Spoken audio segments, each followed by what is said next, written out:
I'm not listening. La, la, la, la, la, la. How could they all be caught? The dimwits. Looks like it's time for a jailbreak, Carmen Sandiego style. A few tweaks to the chronoskimmer, and I'll be there in no time. You fools need bailing out, I see. I'll just chronoskim you past those outdated bars. Stand back. I have more history hijinks planned for us. So, back to the past we go.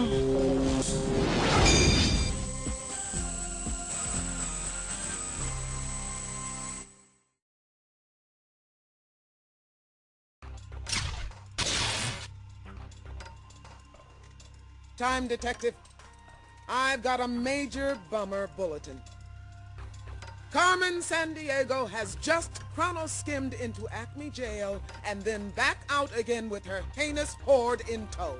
That's right. She used our technology to pull a jailbreak. How embarrassing. Now, we've reinforced the prison with trans-temporal laser bars, so another jailbreak can't happen. But of course, now those crooks are back out there pilfering paraphernalia from the past. They must be recaptured. It's a good thing you're out there on the job. Right now, you're fast-forwarding to 1460, where something strange has happened in the Inca Empire's accounting. You'll have to straighten out this knotty problem. When you're visiting the center of a great empire, antiquity is the good guide you want on your side. Good luck up in the Andes, Detective, and don't get lightheaded in that mountain air.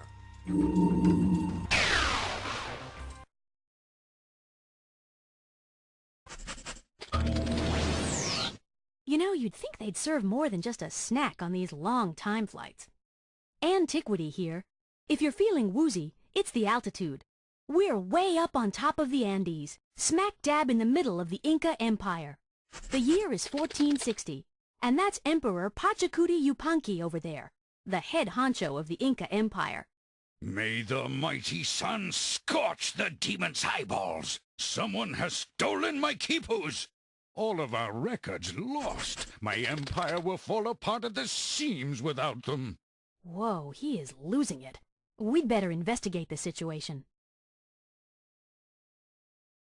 Whoa, hey, that's a Carmen note! The thief was here! That tapestry is woven from the wool of the llama. Wonderfully warm, that llama wool. Perfect in these cold mountain regions. See that pot? The Incas were a remarkably advanced culture, but they never got around to inventing the wheel, even pottery wheels. Pottery was made by coiling clay in strips instead of spinning it.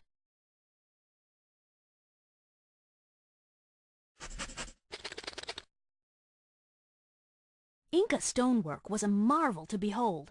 The carved stones fit together so closely that mortar wasn't even needed to hold things together. Amazing, huh? This road is part of a sophisticated highway system built by the Incas. The Romans may have had a knack for flat roads, but the Incas built theirs up and over steep mountains. With those new roads, it now only takes 2 days for my subjects to fetch me fresh fish from the sea, instead of weeks. When I journey through my empire, I sit in this decorated traveling chair, which is carried by my servants. It's rather heavy, but a ruler must travel in style, you know. The guys who carry it probably don't enjoy the trip as much as he does. Those rope bridges are sturdier than they look. The Incas used them to cross deep chasms, and some stretched out for 200 feet or more. I see you are admiring my magnificent terraces. They're part of a complex irrigation system I've just introduced. It's all part of my plan to make the land more fertile here in the Cusco Valley.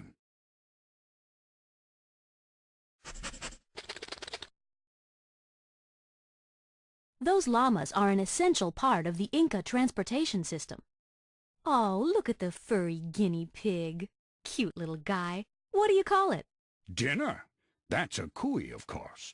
With a little corn and plenty of salt, they are most tasty. Ooh, sorry I asked.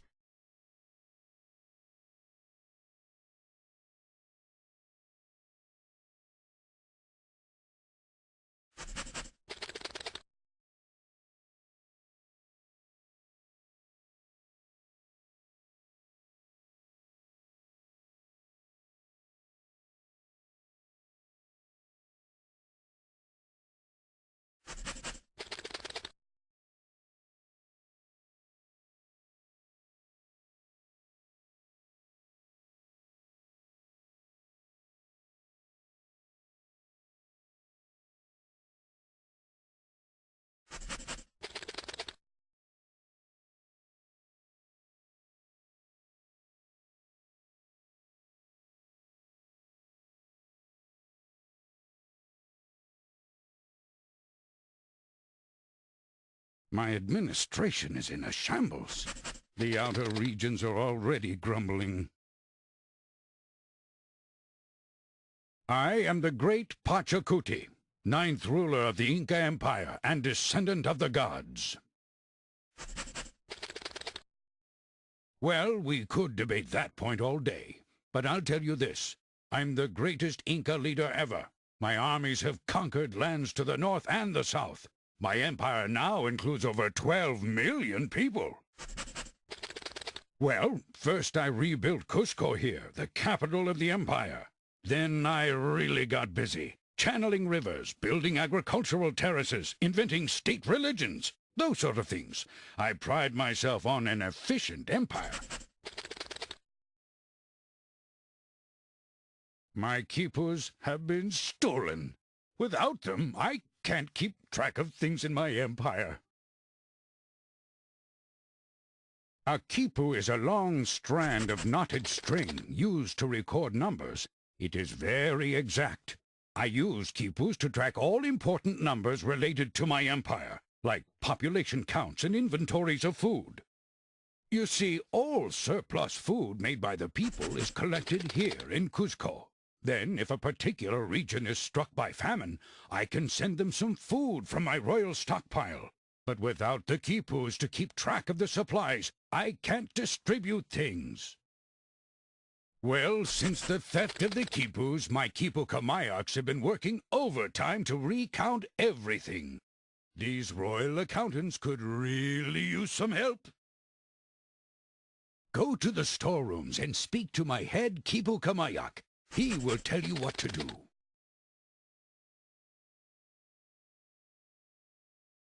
Hey, Detective. Pachacuti is all tied up in knots. Or lack of knots, really. Let's find Pachacuti's head accountant and offer our services. Goodbye. And remember, millions of my hungry citizens are counting on you. I guess it's not easy ruling over 12 million hungry people. Talk about job stress.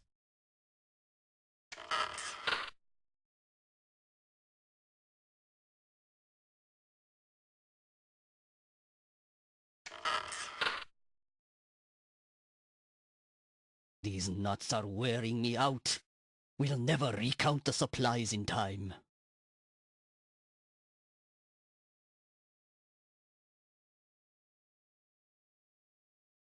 Yes, I'm the head Quipu Kamayok.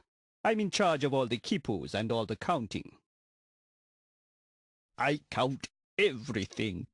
Not only the number of citizens, but every item in our storerooms. I get so stressed sometimes I have to count llamas before I can fall asleep at night. After the theft, I'm trying to recount all the goods in the storeroom. We have corn, potatoes, and cotton here. But how much of each? I'm just not sure. It's a quipu. I have to knot hundreds of them to replace the ones that were stolen. Each of the knots has a number value, as does each color of string. By tying different knots on different colored strings, I can record exact numbers. Like the number of llamas in the empire, for example. Well, I was trained to do this in school, but it's not too hard. It's all in the fingers, really. Easy. See those storerooms? Please count everything inside each one. Then mark down the number by putting corn kernels on the nearest counting frame. Sure. By putting corn kernels in the empty spaces on the counting frame, you'll record specific numbers. Here's a big handful for you.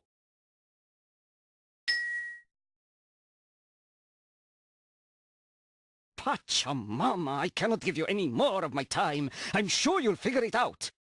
The counting frame is a stone tablet divided into a grid. By filling in some of the boxes, you can record numbers.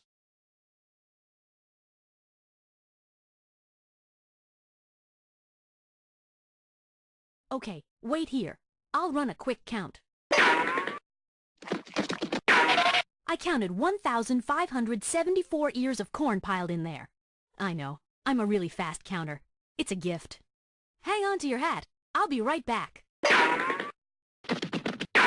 3,029 potatoes.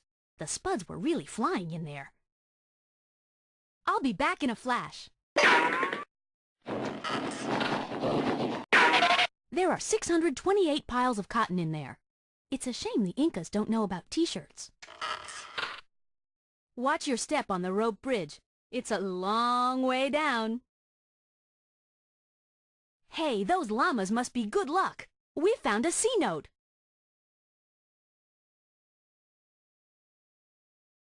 Llamas are essential beasts of burden in the high mountains. They were so valued that the Incas didn't use them for wool or meat until they died of natural causes. Llamas are renowned for their soothing dispositions. Maybe we should get one for the chief. Did you know llamas are closely related to camels? They don't have a hump, but they do like to spit, just like those camels back in Mali. Did you know llamas are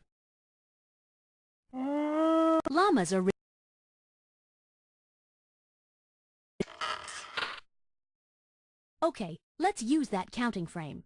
Use the counting frame to mark down the number of corn cobs in the storeroom.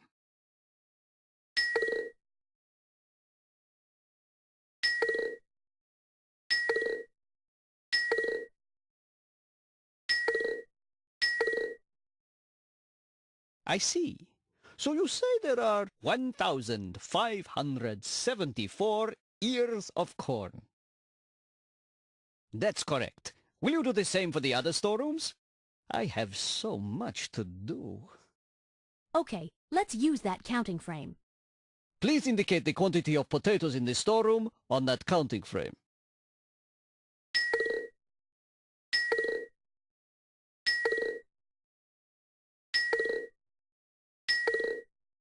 According to what you've marked on the tablet, there are 3,029 potatoes. You have done me a great service. Don't stop now. Okay, let's use that counting frame. Please record the number of cotton plants here based on the storeroom inventory.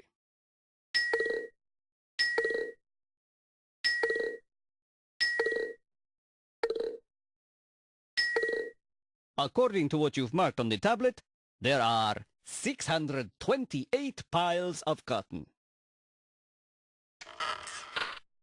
Excellent work. You are rather handy with a counting frame. Now please go tell Pachacuti that we are finished at last with the storeroom inventories. Hello again, my faithful friends. What news have you? Ah, my profound thanks for your clever counting skills. But there remains one more important task to complete. Can you help me with it? I need to transport some food to a distant village suffering from famine. Please gather about 100 potatoes from my royal storerooms and load them on a llama. And let me know when the loading is complete so I won't worry.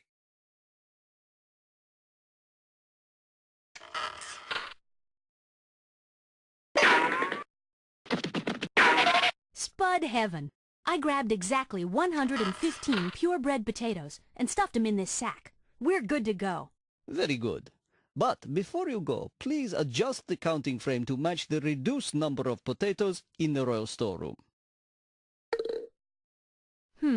We still have 3,029 marked here. We'll need to account for the 115 potatoes we've bagged.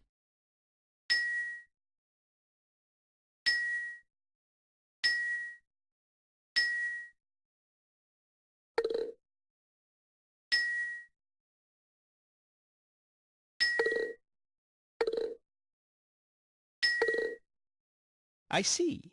So you say there are 2,914 potatoes. Perfect work, Detective. You've updated that counting frame to account for all the potatoes taken from the storeroom. Hello again, my faithful friends. What news have you? What is it this?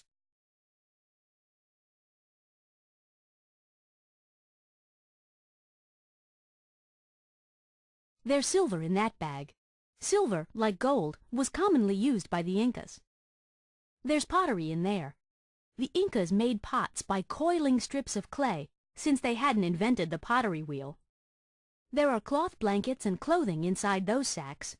The Incas wove cotton and llama wool into interesting patterns which often told stories.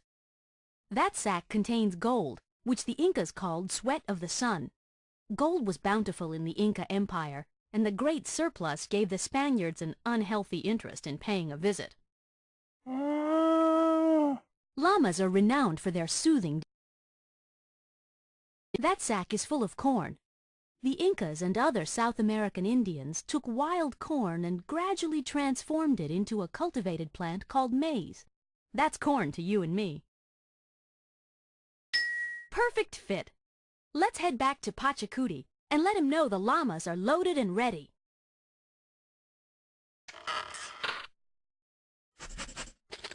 Hello again, my faithful friends.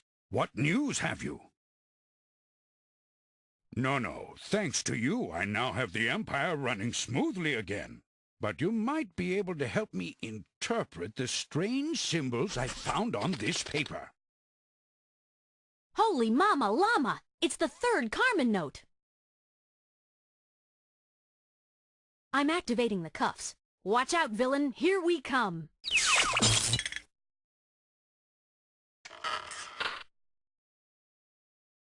Hey, what's with the cuffs? Do I look like a thief?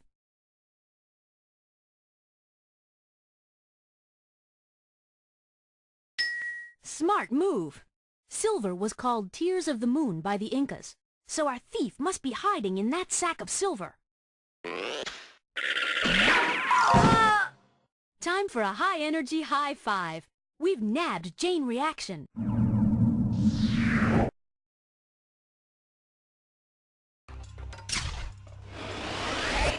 You're headed back to the Acme lockup, Jane. And with its patented new laser bar security, you won't be escaping again. You've caught up with me again, agents, but you'll never accelerate fast enough for a collision with Carmen.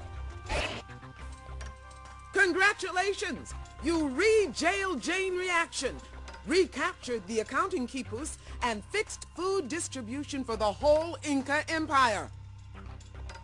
Thanks to you, Pachacuti's kingdom will grow far and wide. And speaking of empire builders, Carmen has already pulled another time heist. Can you take the case right now?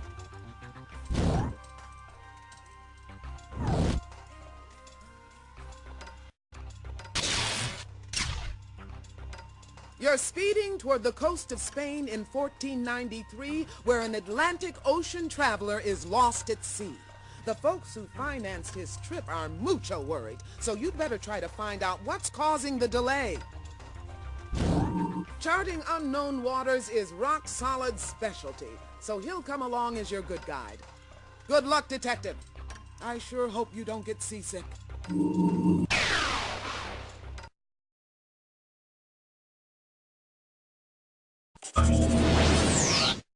We've hit Spain in the year 1493. That must be Queen Isabella right over there. You know, Isabella earned a place in history by supporting the explorations of Christopher Columbus. But at the moment, the Senora looks royally upset. Disaster! Columbus has not returned from his voyage to China. I can only guess that he has been lost at sea. My advisors warned me that his plan would sink. Hey, it sounds like one of Carmen's crooks has put a crimp in Columbus's plans. Let's talk with the Queen and see what we can do. The first European to sail around the southern tip of Africa was Bartholomew Diaz. His discovery opened up the eastern sea lanes to China and forced Columbus to postpone his plans. Say, this map seems related to the voyages of Diego Gomez, the Portuguese captain who coasted down the coast of Africa. Diego's voyage gave Portugal an exploration edge over Spain. For a while, anyway. The first world maps were drawn by an ancient Greek named Ptolemy. Although his maps were completely wrong, people believed in his work up until the 15th century. Columbus wasn't the first to suggest sailing west to reach Asia. An Italian named Paolo Toscanelli had proposed such a voyage before Columbus ever approached the court of Spain. Those drapes are made of silk brought all the way from China. China is the only place to get fine silk, and I just had to have it. This porcelain cup was imported from China. The pesky Portuguese have been vying with Spain for the fastest sea route to China. Spain will find it first, and when we do, our cups will runneth over.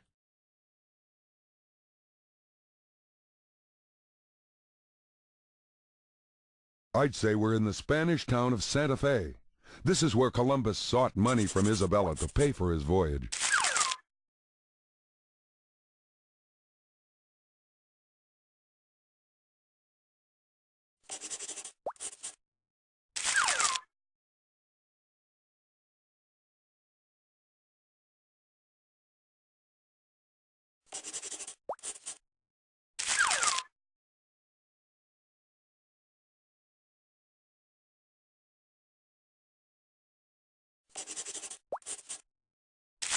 Greetings.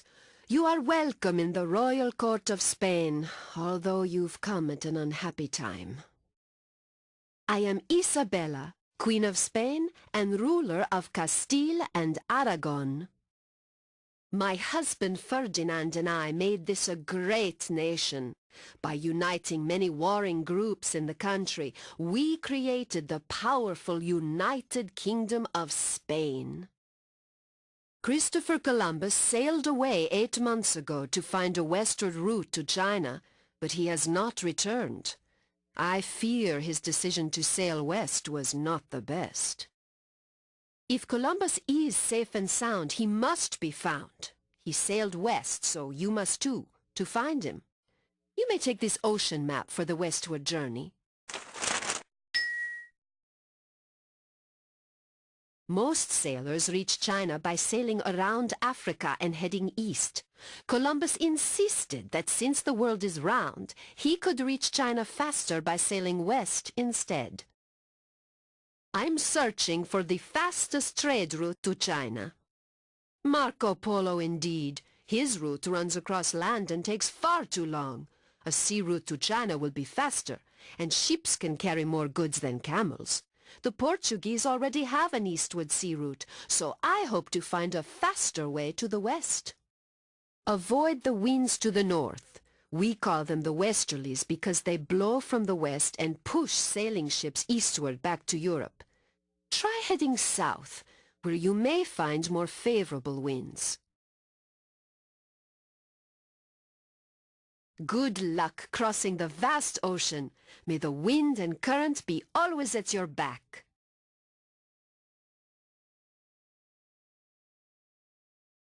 We're almost ready to cast off, but first let's learn to navigate.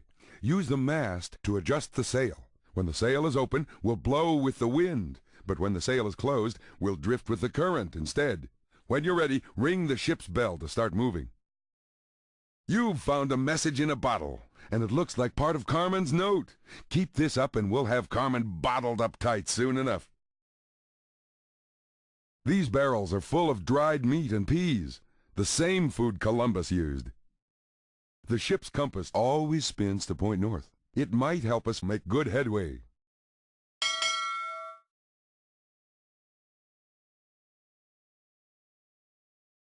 Smooth move. The compass says we're now pointing west. Let's observe the wind and the current. The wind is heading west, and the current is going east. Columbus is somewhere to the west, so the wind looks like our best bet. Try opening the sail to catch the wind, then ring the bell.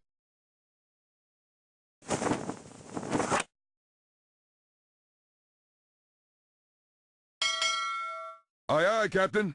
The sail is open, so westward blowing will now be going. Hold on to your hat.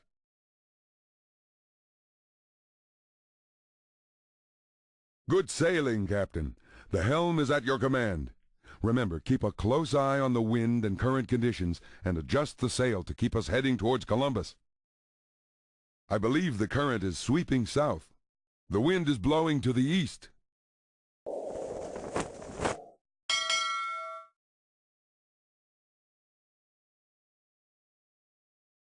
We're now pointing to the south. I believe the current is sweeping south. The wind is whisking by to the west.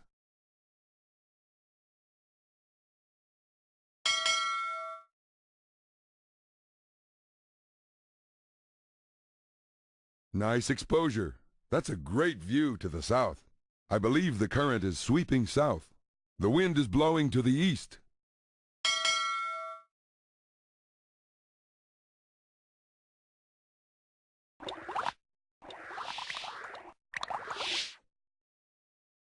Whoa, quite a set of fangs on that fish. Maybe we'll save that swim for later. Nice exposure. That's a great view to the south. The current is streaming east.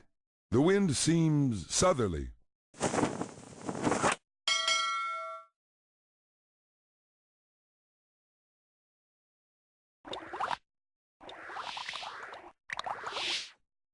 Shark-infested waters were a constant menace to ocean-going ships in the 15th century. During shipwrecks, the smell of blood in the water could call in hundreds of hungry sharks. Yikes! We're now pointing to the south. I'd say the current is heading north. The wind seems southerly.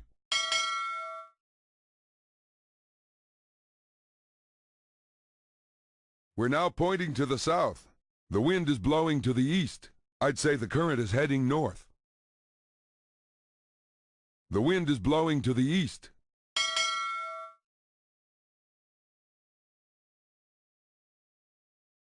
Nice navigating. Now we're aiming east. I believe the current is sweeping south. The wind is whisking by to the west.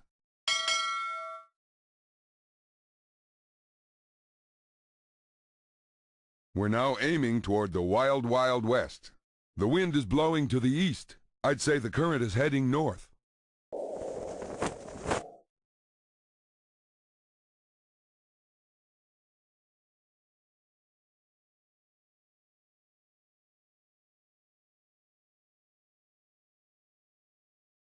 The wind is blowing to the east.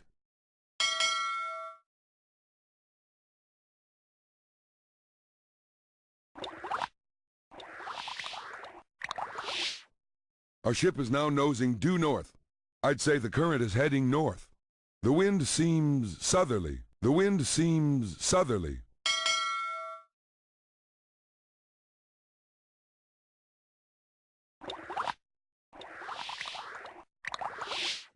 The compass is needling north, and we're matching it. The wind seems southerly. The current is streaming east.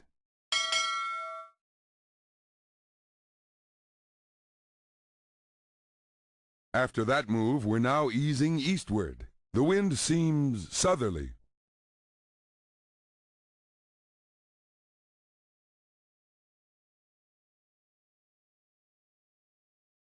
I'd say the current is heading north.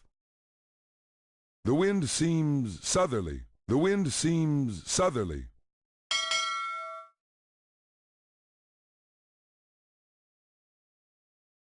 The compass is needling north, and we're matching it.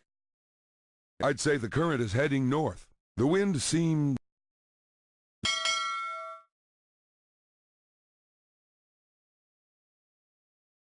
The compass is needling north, and we're matching it. The wind seems... I'd say the current is...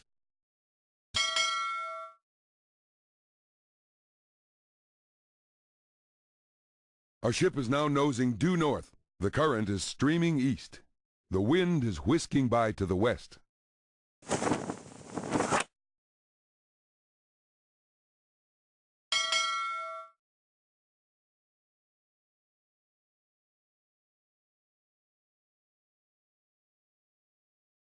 At your behest, we're now pointing west. I believe the current is sweeping south. The wind is blowing to the east.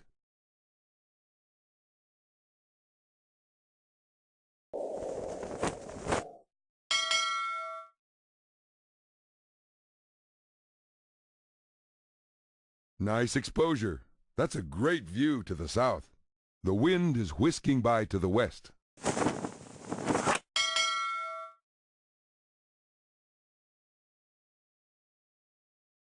At your behest, we're now pointing west. I'd say the current is heading north. The wind is whisking by to the west.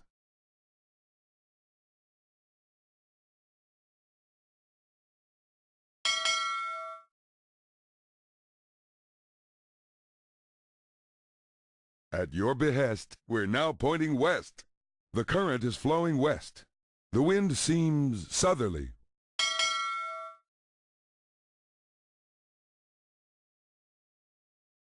We're now pointing to the south. The wind is blowing to the east. I believe the current is sweeping south.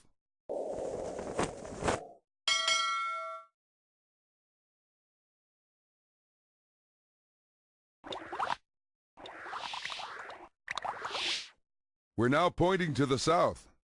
I believe the current is sweeping south. The wind is blowing north.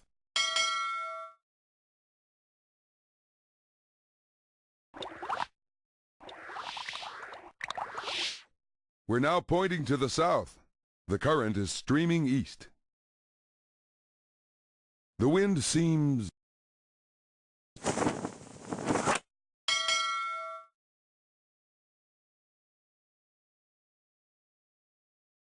Woo-ha! We've found the tropical trade winds, also called the easterlies.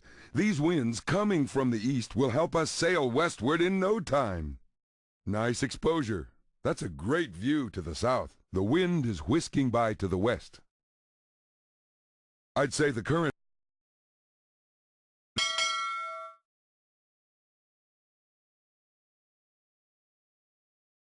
We're now aiming toward the wild, wild west.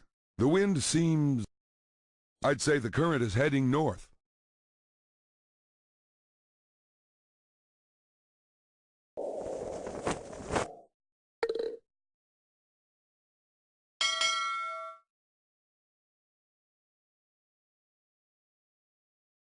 Our ship is now nosing due north. The wind is whisking by to the west.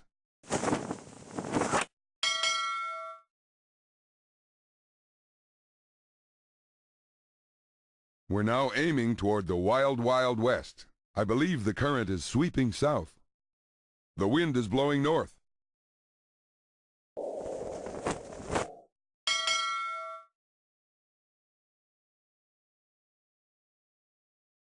Nice exposure.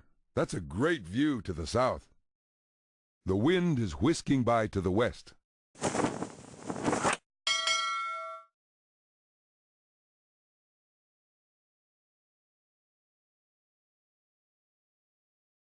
The current is flowing west.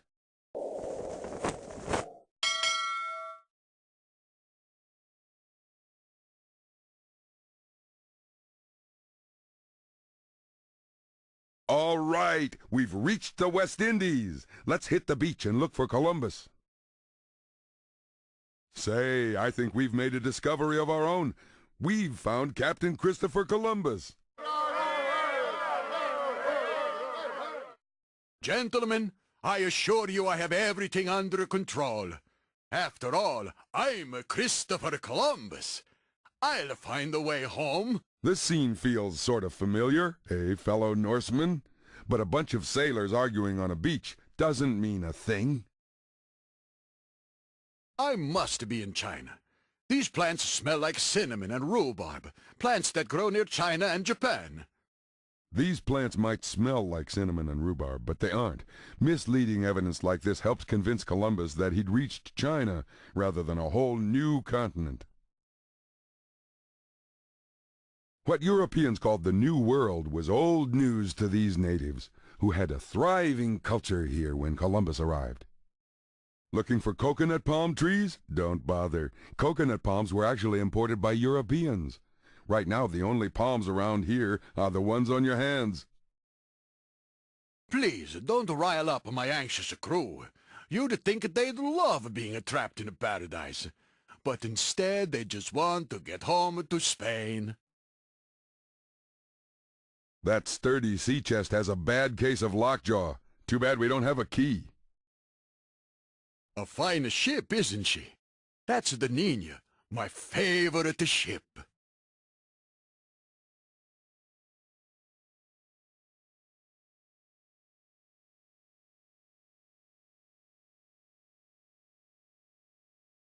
Oh, my charts, my charts. I'm getting island fever without them. How I long to see again the noble plains of Spain. The ocean charts I created on my westward voyage were stolen, and now my men are making waves. They refuse to sail back across the sea without a good map for navigation. Why, I am Christopher Columbus. I'm the brave explorer who just discovered the fabulous and westward route to this place, China. Of course this is China. I sailed directly west from Spain to get here, and everyone knows that there's no other land between Spain and China. I'd prove it to you, except someone stole my charts from that sea chest. What's this? Whoever stole my charts left behind a strange scrap of paper. Hardly a fair trade. Say, that's a piece of the Carmen note. The thief must have dropped it in the chest when he stole Columbus's charts.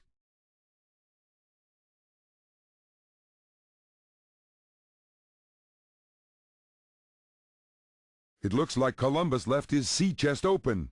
No wonder Carmen's crony had such luck here. That's the ocean chart Queen Isabella gave us. All right, the map is safely inside. Phew, that's a load off my chest. We meet again. Forget. A grubby-looking thief wormed his way on board, posing as one of my crew, and hooked my charts. Then he sailed off with one of my ships, the Pinta. My sailors are a suspicious lot. They won't set sail until they see the charts that prove I know the way home. Interesting theory. I could check your idea against my charts, if they hadn't been stolen. What's this? There's a chart in my chest.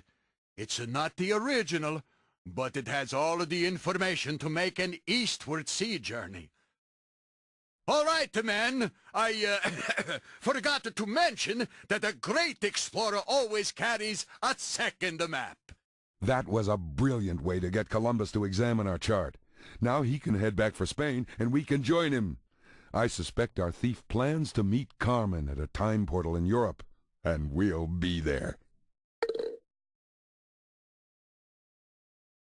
It's good to be aboard ship again. Shall we take another look at our chart? Don't worry, we're stocked with plantains from the islands of the West Indies. I find them quite appealing. Ah, the wind, the water, the salty spray. There's nothing I like better than a sea voyage, except maybe fame and glory. It seems you're currently applying many of the methods I did, like using the wind and current to move forward, and a compass or the sun to establish direction. Earlier explorers tried to sail west from Spain, but were blown back by strong winds called the westerlies. But I sailed south along the coast of Africa first, then turned west. I found the winds that come out of the east called the easterlies, and the rest is, or will be, history. Oh yes, many. I barely avoided the Sargasso Sea, a huge floating mass of seaweed. Plus I had to tangle with a mutinous crew. The largest ship, the Santa Maria, is my flagship. My two smaller ships called caravels are the Nina and the Pinta. You have no idea. It took me 17 years to convince someone to fund my expedition. I had almost given up hope until Queen Isabella opened her royal purse.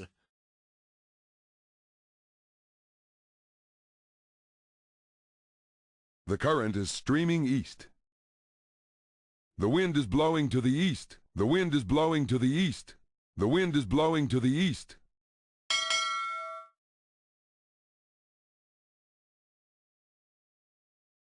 After that move, we're now easing eastward.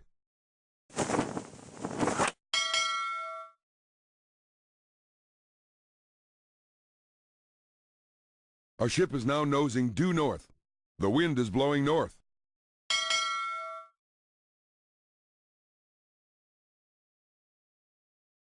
The compass is needling north, and we're matching it.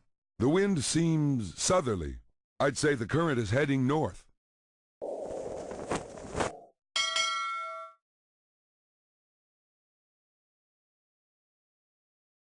The compass is needling north, and we're matching it. I'd say the current is heading north.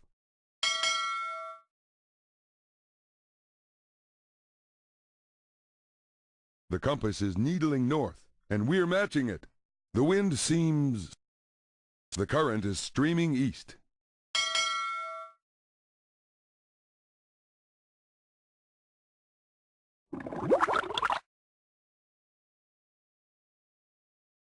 Good grief! I believe we've found the Sargasso Sea. After that move, we're now easing eastward. The wind is blowing north. I believe the current is sweeping south.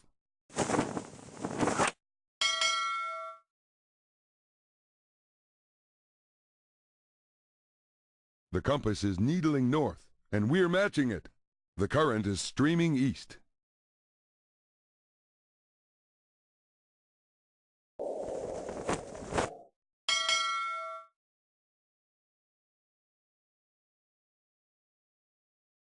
We're in the westerlies. These winds coming from the west are blowing us straight east towards Europe. After that move, we're now easing eastward. The wind is blowing to the east. I believe the current is...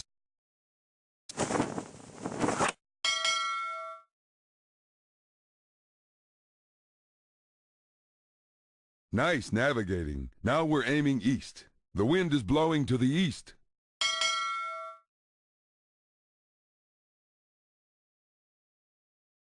Nice navigating. Now we're aiming east.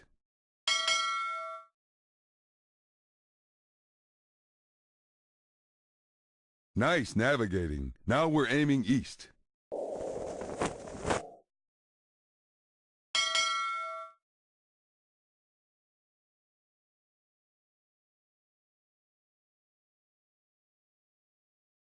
Ah, we're back in Europe at last. Let's hurry back to Spain and hook that crook. Columbus, you've returned. We thought the sea had swallowed you up. The sea is no match for Christopher Columbus. I made many great discoveries on my voyage, and I could not have returned without the aid of these helpful travelers. But now, Your Majesty, let's turn to that new title and those grand rewards we discussed. I have a better idea. Let's outfit some more ships and send you back. Mamma mia!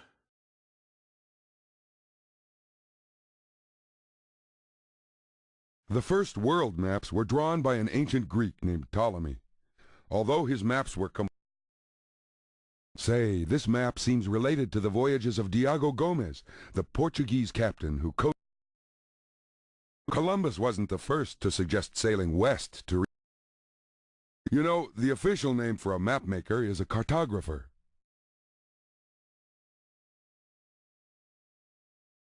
Great grab! That completes the Carmen note.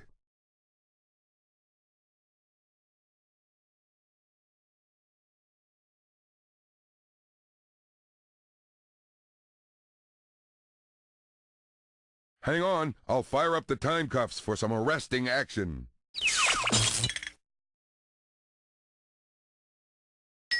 Eureka! That's a map of the New World, the only map which shows the American continents. It's the one from Carmen's note.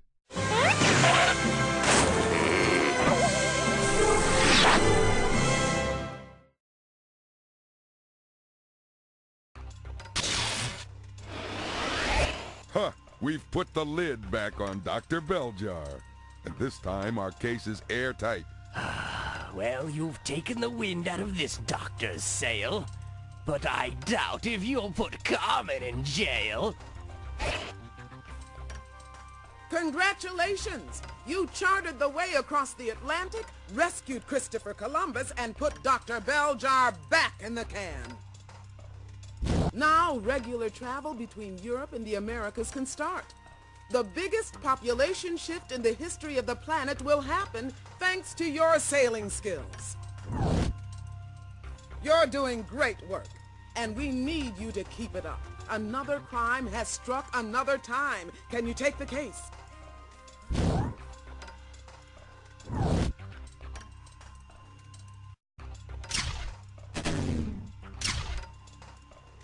You're heading for the height of Europe's Renaissance, Florence, Italy in 1505. But where there should be a masterpiece, there's just a lot of moping. See if you can cheer things up. I wouldn't think of sending you to the Renaissance without Renaissance. Great painter and good guide. Good luck, and remember to keep your detective work in perspective.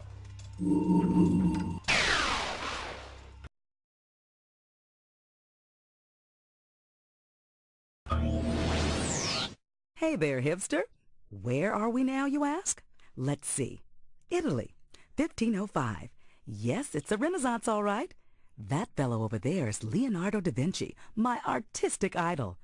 I wonder why he stopped painting. Mona, how about the smile, eh? A little one. What good's my picture going to be without a smile?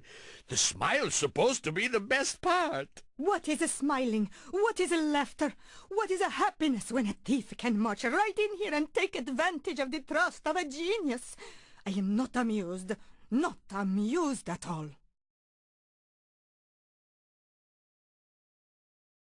I am not amused. Well, how about a joke? How many vile villains does it take to screw in a light bulb? What's a light bulb? Never mind.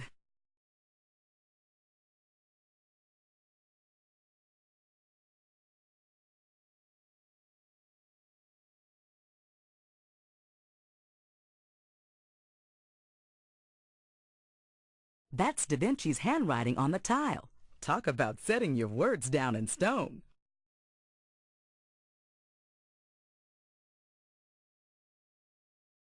I suspect Leonardo would write anywhere. Even that tile contains some strange words. The comedian machine makes this figure do silly things. Looks like it's resting from jesting, though. Looks like one more toothed wheel is all we need to make all the wheels turn. We're gonna have to put a little bounce into this. I think a spring would do the trick, Slick. This is outside my area of expertise, but it looks to me like we're gonna need a cam wheel to move that piston rod up and down. I think it's gonna be a couple hundred years before this invention gets off the ground. What's wrong with this picture? I think it's missing a little something.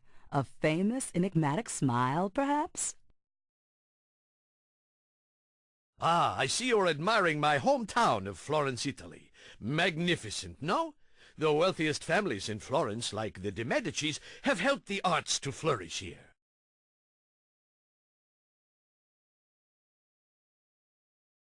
Hello, I hope you haven't come to steal anything, because someone has beat you to it. I can't get my model to smile. Without that lovely smile, there's no painting. I'm afraid I'm no good at telling jokes. I can paint, sculpt, design, and invent, but jokes have always eluded me. I'm a very serious man, you see. I usually hire some amusing jesters, and the smiles last all day. But this morning, a strange night fellow came in and offered to build me a jesting machine, using my own spare parts. I love a clever machine, so I accepted. It worked at first, but then there was a commotion, and the jesting just quit. The knight had vanished with my notebooks and damaged his machine during the escape. Now the jesting machine is useless, and Mona isn't smiling. That would be most kind of you, as I'm very busy painting. The sketches on the back wall should help, and there are plenty of spare parts in the other room. Those schematics are all that remain of my stolen notebooks. The thief used them to build his jesting machine.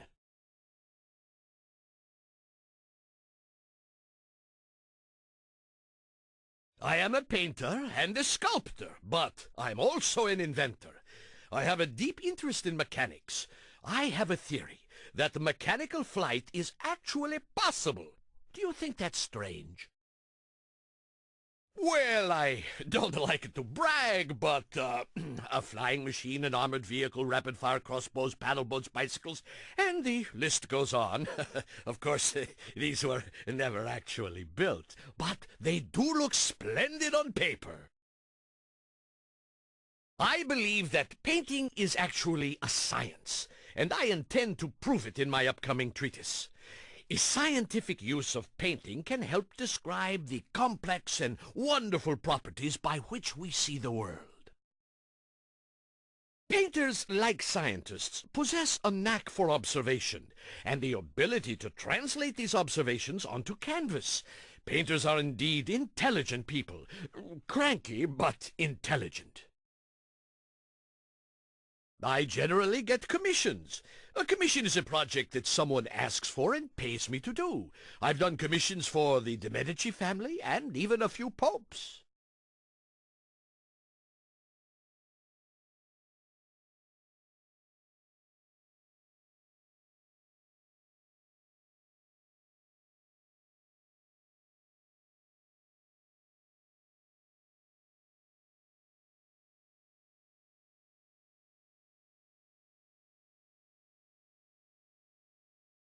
That C note means we're right on track.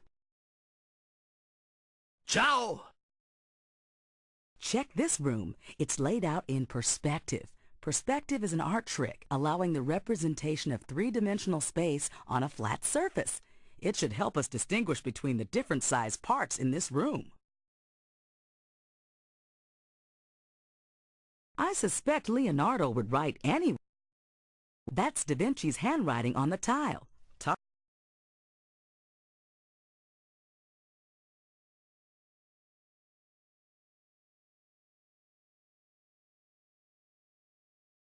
This might work. Let's try it out. Try using the spare part on a section of the jesting machine. If it fits, that jester will soon be jumping for joy. All right, let's put this part back in the parts room.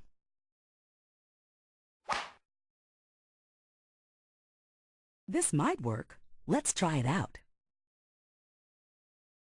Try using the spare part on a section of the jesting machine. If it fits, that jester will soon be jumping for joy. Now that's what I call setting the wheels in motion. Let's watch it get rolling.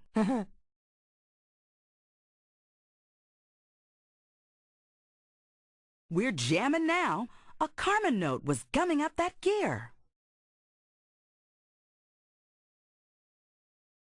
This one looks good. Try using the spare part on a section of... All right, let's put this part back in the parts room. This one looks good. perfect fit. This piston rod is ready to start rocking.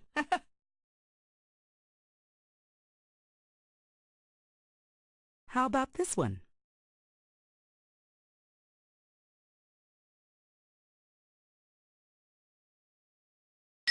That spring almost works, but we'll need a slightly larger model.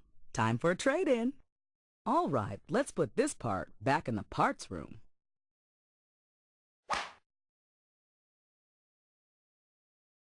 How about this one?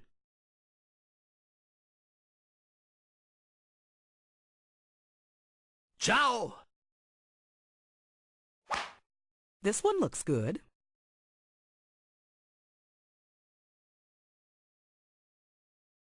Bingo! That's the right spring. Things will really be bouncing now. Echo! The machine is working again. And with Mona modeling, I might get some work of my own done.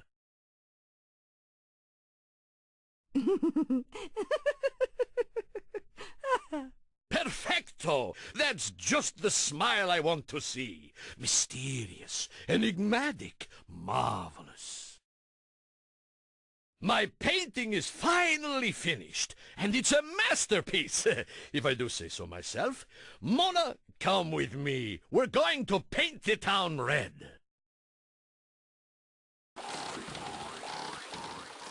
Whoa! That machine must have been the work of a vile villain, since no one in this age made a machine that could really fly. That makes Carmen note number 3. Now for the hard part, figuring out her cunning little word games.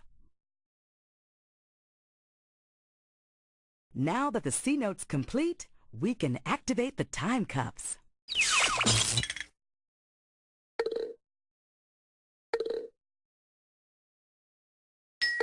That's the one. The Chronopedia mentioned that Leonardo always used mirror writing, meaning he liked to write backwards. So if we spin the tool on the tile, we end up with the lute.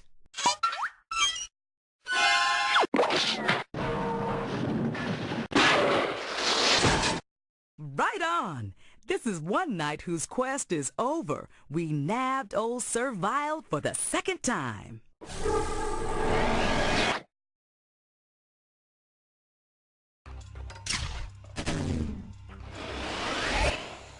Back to Acme Jail for you, Servile. Perhaps we'll put that plate armor of yours to good use this time as license plates. Fie! I am recaptured. But do not gloat, ye Acme rogues. Lady Carmen still roams free. Well done, Detective. You subdued Servile again, got the machinery in order, and helped Leonardo get a chuckle out of Mona Lisa. Thanks to you, art and science of the Renaissance will keep coming together in wild new ways. Excellent work, as usual. Yes, you are quite a worthy opponent. But in the end, I'll outsmart you. I've got much grander plans underway. Sounds like another time crime is already in the works. Can you move on to another case right now?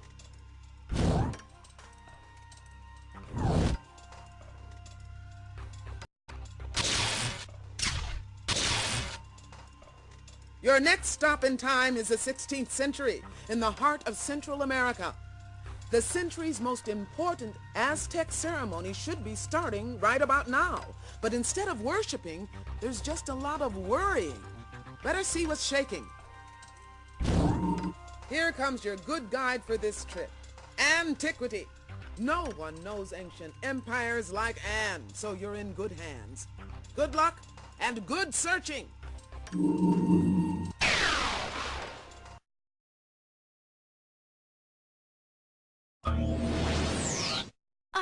Time traveling has gotta be my favorite pastime. Okay, Crime Stopper.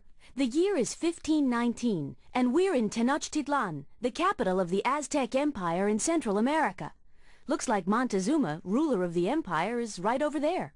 Ah, please excuse my casual appearance. My formal feather headdress is gone.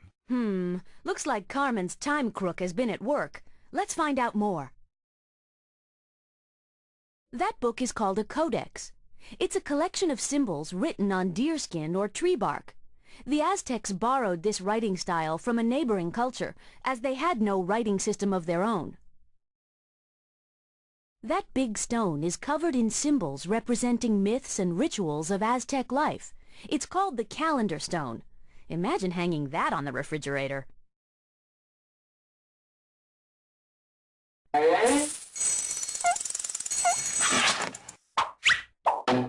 Ah, my prize pet snakes. We Aztecs fear snakes a little, but we also worship them. A winged serpent is the symbol of my people. That's part of Carmen's note. Our thief obviously slithered through recently.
Greetings, my friends.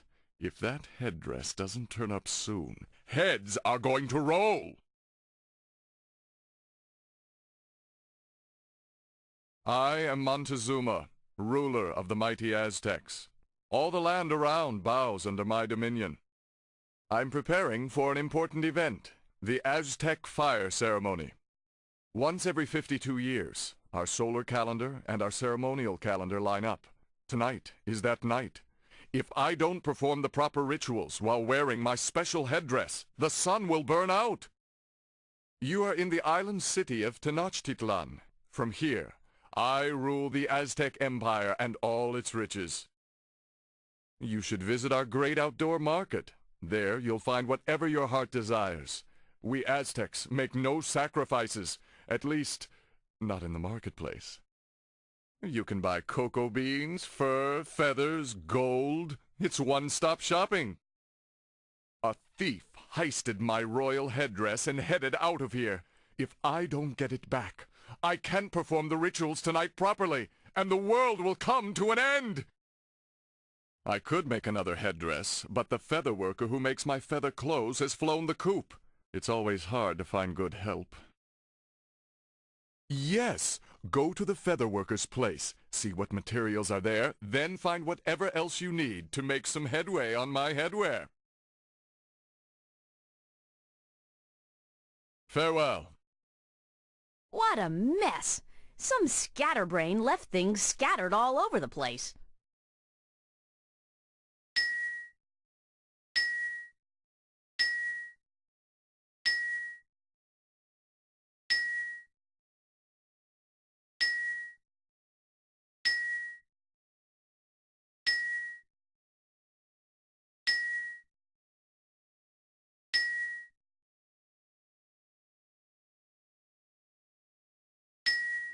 That gold nugget seems out of place there.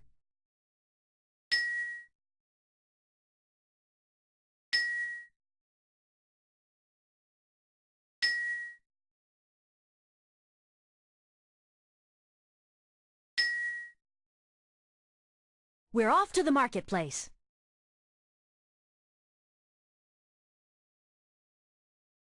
Bye. Come back soon. Back to the palace. You are welcome to borrow that bird whistle, but you'll have to put it back if you want to borrow another. Goodbye. Have you ever heard a macaw caw? They're quite loud.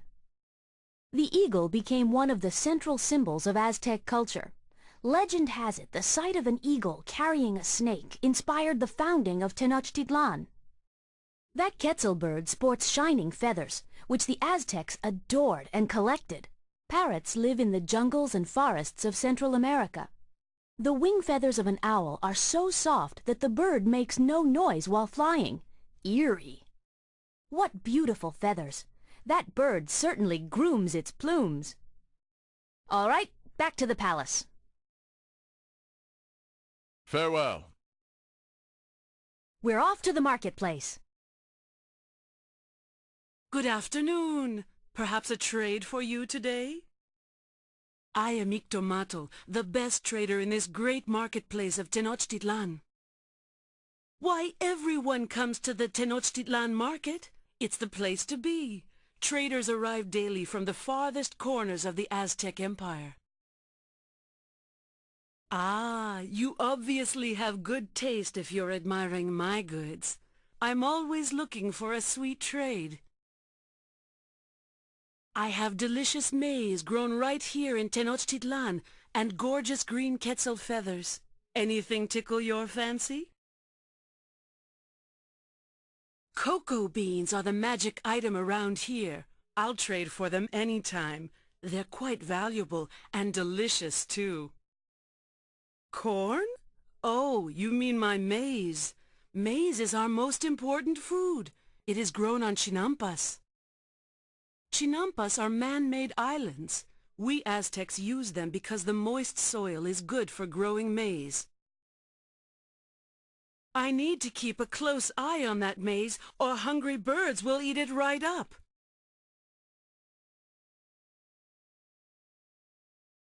Excellent! What would you like to trade for? Good selection. That maize is very fresh and tasty.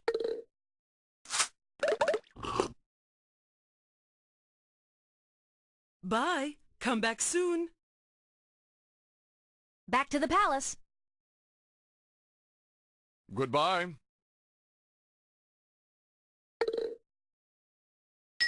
Okay, we've fed some feed into the feeder.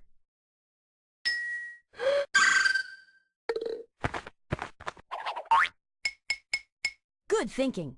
The blue Cotinga had to drop that feather before it could munch up any maize. That's the rare tail feather of a blue Cotinga. Let's not get flighty with it. All right, back to the palace. Farewell.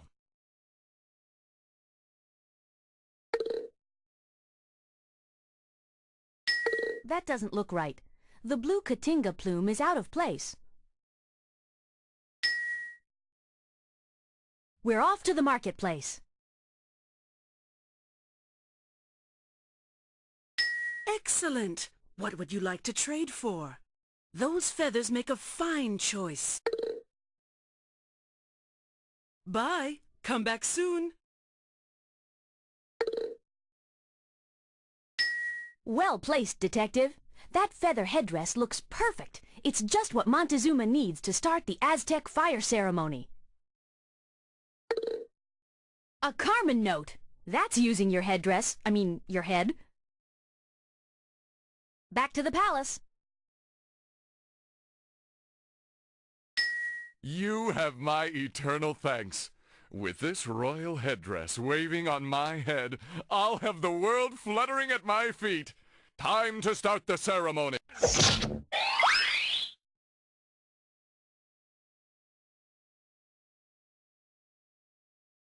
All right, back to the palace.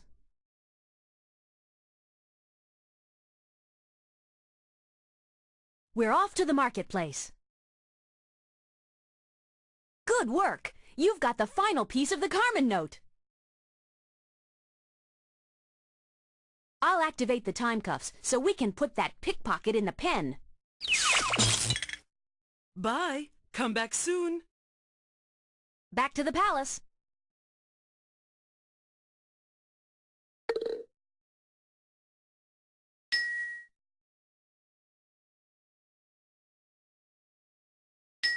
Of course. The eagle is the Aztec symbol for the sun. so it's time to go supernova on a thief. We've squashed Bug Zapper flat for the second time.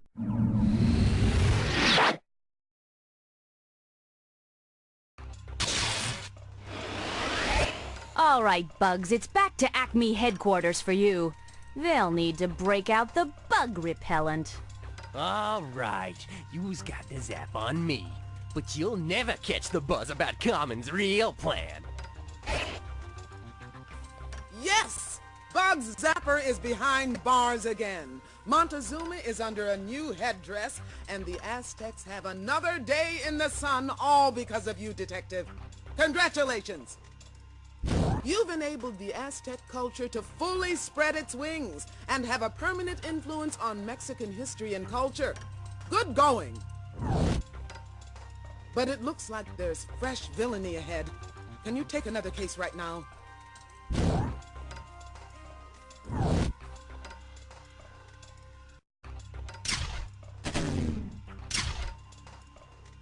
You're blasting through the past to the end of the 16th century, where a big batch of Shakespeare's plays are missing. The show must go on, Detective, so see what you can do. You need a good guide who knows the footlights, so Renaissance is coming along to help you. Good luck, Time Detective. Or should I say, break a leg.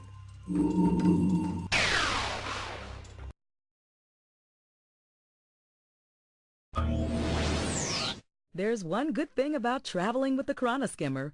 We always arrive everywhere right on time. We've arrived in London, England, near the Thames River. The year is 1599. And look, over there, the famous Globe Theatre is being rebuilt. There's Queen Elizabeth surveying the construction. Those players move so slowly I may never see my play. You'd think they were building the entire world rather than just the globe. Even here in 1599, London is a bustling city. It's the capital of England. That's London Bridge, and no, it's not falling down, but all those heavy buildings on top did threaten to topple the bridge, so a law was eventually passed outlawing houses on bridges. Congratulations, Detective! That's a Carmen note.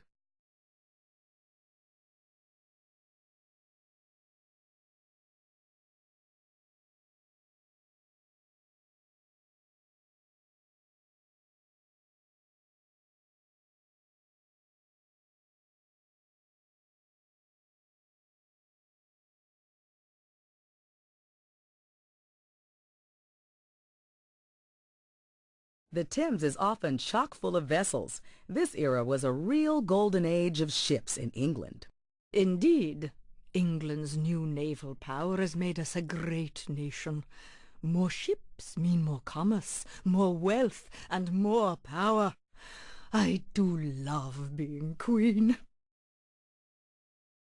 England is famous for its poetry and its royalty, but not its good weather. Let's solve this case before it starts to rain. Posh! I've seen the sun at least twice this week. 'Tis wonderful weather.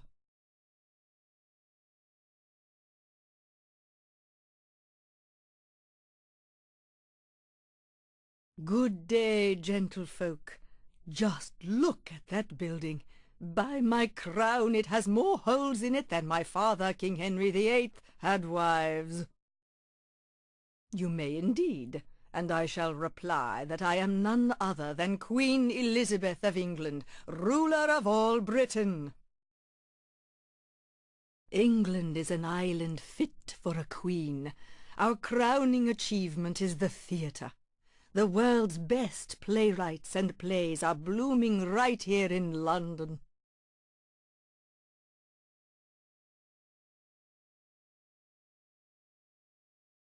Oh, all the world's a stage, you know, and our English theatres are among the best in the world. My favourite playwright is William Shakespeare, as fine a poet as ever penned a play. That's the Globe Theatre. The actors moved it across the Thames and are rebuilding it. and I fear their delay may impede tonight's play to be performed in my honor. William says they're too busy to build. He muttered something about a theft, and all the actors now needing to relearn their lines. I wish I knew. You may take my royal boat across the Thames and get those actors to work.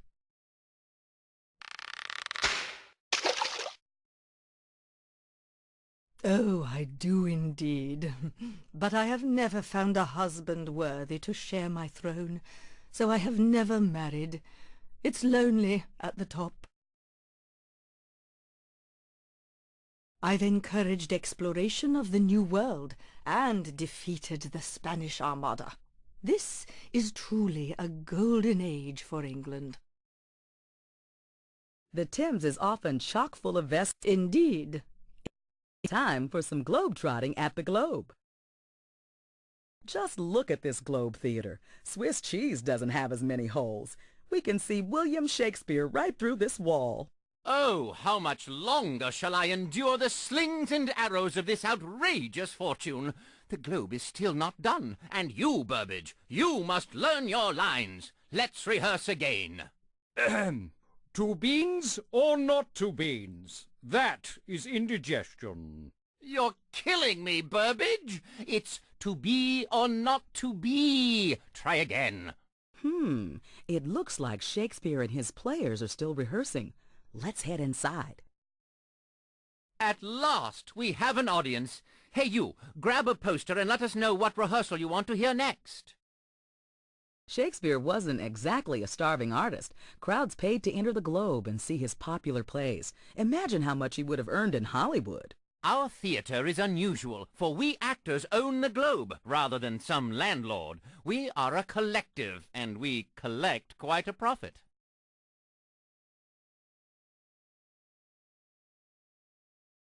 That's no play. That's a piece of the Carmen note. Great Caesar's ghost! Who let that foolish dog back inside? Out! Out, dumb spot! On this stage, Shakespeare's company performed some of the world's greatest plays. This is where the bard starred. All the world's a stage and, odds bodkins, I really must rehearse. Oh, woe is me, I can't deal with interruptions now, I'm too busy rehearsing. This placard holds the play of the day. It only needs a poster to fill the bill. Hail and well met. Please forgive the messy scene. The walls here do not yet surround the Globe Theatre. My name is William Shakespeare. Some people have accused me of making quite a scene around London, but honestly, I am just a playwright and one of Lord Chamberlain's men. We are a troupe of actors supported by Lord Chamberlain himself. Travelling actors are sometimes mistaken for vagabonds. Without the Lord Chamberlain, we actors and our plays might be run out of town. Comedies, histories, tragedies, anything that strikes my fancy and fills the theatre. That man is none other than Richard Burbage, one of our most famous actors. He is a tragic character. That is, he plays tragic characters in dramas. Dramas used to be religious rituals, but lately they've become entertainment spectacles, full of vivid language and intriguing plots. Everyone loves the new style. The original scripts for my plays have vanished. A strange thief stole them, and now I must teach my actors their lines, but I don't have a script. The thief looked rather like a witch. Maybe I can use that in one of my next plays. In the meantime, I have to reteach my actors and rebuild the Globe in time for the Queen's performance. Why not help rebuild the theatre? During our breaks, you and your stylish friend can keep my actors working on the unfinished wall.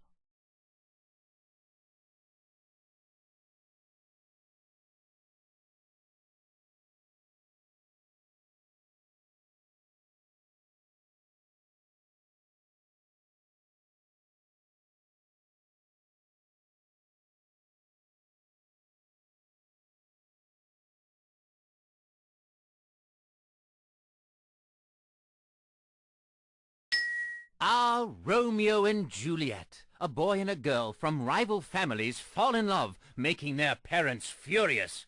In-laws, what can you do? But soft, what light through yonder window breaks? It is the east, and Juliet is the sun. Arise, fair sun, and kill the envious moon, who is already sick and pale with grief, that thou her maid art far more fair than she. Your fare is fair to middling, Burbage. Take a break and get back to work on that wall. Hey, where did Burbage run off to with that wall section? Let's tail him, detective. I can't lift anything heavy. I might tear my tights. Besides, I must rehearse.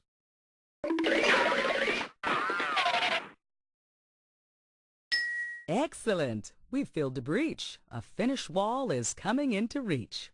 You've a keen eye for literature, detective. That's the final piece of the Carmen note. With a completed C note in hand, I'll power up the time cups.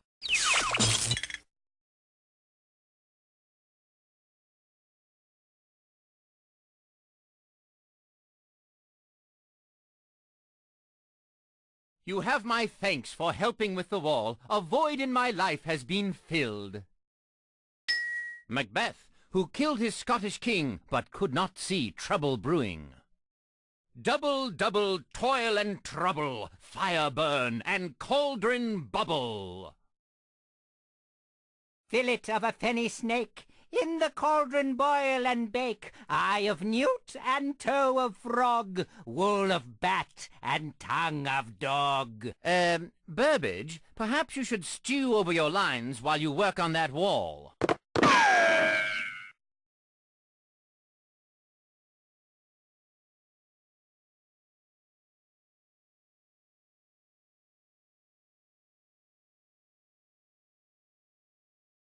Oh, I'm much too talented for this tedious work, ta-ta.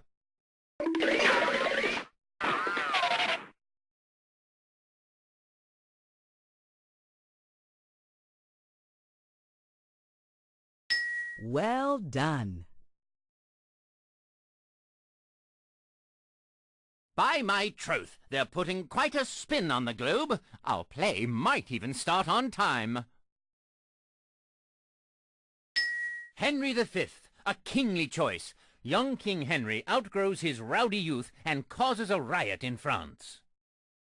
Oh, for a muse of fire that would ascend the brightest heaven of invention, a kingdom for a stage, princes to act, and monarchs to behold the swelling scene. Your lines are quite amusing, Burbage. Now back to that wall.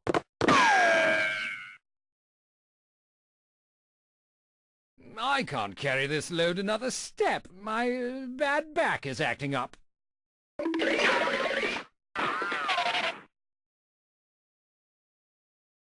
Bravo! Well done! With the globe complete, our sphere of influence will extend to the Queen herself. As You Like It is a most excellent comedy, a tale of love set in a wood where the players cannot see the forest for the trees. All the world's a stage, and all the men and women merely players.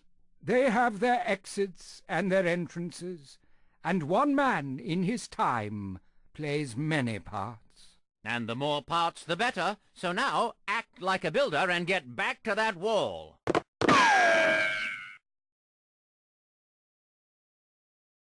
Well, this wall is practically finished. My sweat is better spent back on stage.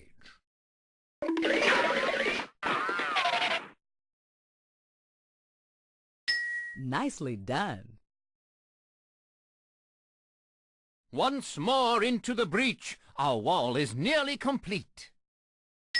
A Midsummer Night's Dream is my favorite comedy, full of lovers and mischievous elves. It's a classic fairy tale. If we shadows have offended, think but this, and all is mended, that you have but slumbered here, while these visions did appear. Slumbered is right. Your acting doth tire me, Burbage. Take a more constructive approach over on that wall.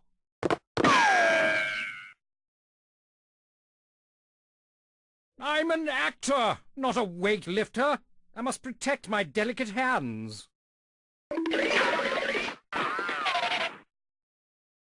Fantastic architecture, Detective. Well done. Why, never did I see so fair a globe in all the world. 1,000 thanks, my dear friends. You've kept construction going during this riotous rehearsal. The Queen's performance shall soon begin, and I have a royal reward for you. Backstage passes. Follow me. Hey, it looks like we're in the tire room where the costumes and props are stored. And the Queen's performance has begun. Actors use trapdoors like this to appear and disappear during the play. Some of these actors were really out of sight. Actors pinned papers to the wall so they could study the lines of the play. They really hung on every word. On stage, the actors used fake swords and red vinegar for blood. That way, anyone who wanted to take a stab at acting could do so without getting hurt. These sewing tools were used by the tiremen, the tailors who made the actors' attire. Shakespeare's audience expected to see lavish costumes from actors playing royalty. This costume might be a hand-me-down from an actual king. In Shakespeare's day, only men were actors, and they played the women's roles as well. Talk about role reversal. This armor was another costume used during plays like Hamlet or Henry V. I'll bet it also came in handy if the crowd disliked the play. Believe it or not, that's a real cannon. It was sometimes used to make sure the play started off with a bang. Careful, Burbage isn't just playing around anymore. Let's not interrupt the performance. Good thinking, Detective. The Carmen note referred to the thing that burned down the globe, and that was the spark of the cannon.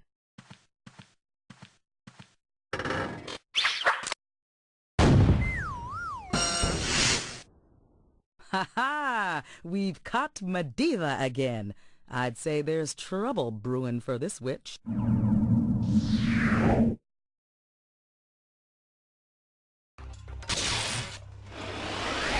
Medivh, you're coming with me. We'll keep you under our spell back at Acme headquarters. A second seance in that Acme cell won't be a spiritual experience. But you'll never conjure up Carmen Sandiego. Way to go! You tossed Medivh in the dungeon, helped Shakespeare with his scripts, and got the globe together. All in time for a command performance. Shakespeare's works will survive through the generations right up to the Broadway stage thanks to you. Nice work. That performance deserves a promotion. Your new badge says, Time Inspector. And there's a crime up ahead that needs inspecting. Can you take the case?